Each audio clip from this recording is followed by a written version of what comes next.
exemple, són bàsicament plans directors per a ajuntaments on conjuguem una estratègia de l'APERF basada en l'arbres, especialment, per la millora del confort general, no només climàtic, perquè hi ha l'infort també psicològic, el confort psicològic, etc. Llavors el que fem és analitzar les ciutats i veure les mancances que hi ha, les eficiències, analitzem els processos i millorem aquesta presència verda a la ciutat. Nosaltres treballem a l'Arbres Públic, que és el jardí de la gent menys capaç econòmicament, no? O sigui, la gent rica té la seva parcel·leta o té la casa de muntanya, doncs l'Arbres Públic és el jardí de les persones. Però la segona cosa que fan és, si poden transpirar aigua, el que fan és també reduir la temperatura. No només la incrementen perquè el sol no toca el terra, sinó perquè si funcionen, evaporen molt aigua. Llavors, no necessitem ombra. 8, 10, 12, 14 graus, en funció de moltes coses, no? Però de mitja uns 5-6 graus, que és passar de 32 a 26. Al final, la gent que té un pis, que està a un sisè, que no té aire condicionat, on té poc, doncs, clar, de poder, les ceres molt grans no són zones, diguem, poques, si podem. Són unes ceres petites, amb tipus d'aparcament, no hi ha pàrquings, saps?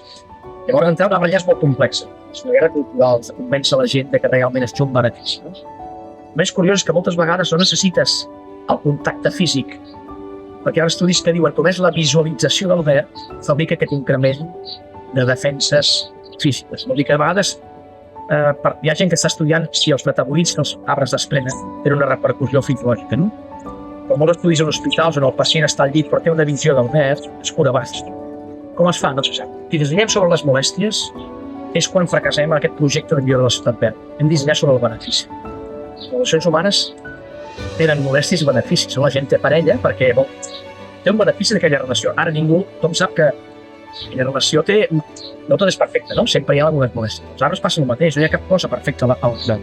Necessitem que hi hagi aquesta dualitat entre beneficis i molèsties, però ens hem de fixar en els beneficis. Si no, ens carregarem qualsevol relació amb tot. Si tu tens la gent més sana, està calculat a més, no? Que tens menys morts, tens menys malalts, tens menys pastillaments, no? Això és un benefici econòmic. Després tens estalvis energètics per temes d'estalvi energètic d'aires condicionats o inclús de calefacció a l'hivern, no? Tens estalvis de millora de l'asfalt. L'asfalt que no toca el sol es fa molt bé menys. Abans de renovar-lo menys, no? Temes també de les inundacions, no? Moltes vegades al dia a dia no tens temps de descansar perquè surts de la feina i llavors vas a contemplar els dos sistemes de món, no? El de relax, no? Jo tindré una biblioteca, tindré una zona d'esbarjo, jo puc anar i passar 3 hores allà, que és molt important, no? Però també has de tenir un benefici ordinari. Tu no tens al dia a dia, no vas a un parc a descansar, perquè tu surts a treballar, vas corrent a casa i llavors el teu recorregut ha de ser suficientment confortable perquè tu cada dia percebis aquesta millora, no? Però està clar que les ciutats verdes són ciutats més sanes. També tens menys violència domèstica, per exemple, o atracaments, no? Hi ha una correlació directa entre el número de verd que jo percebeixo i la meva violència respecte als altres.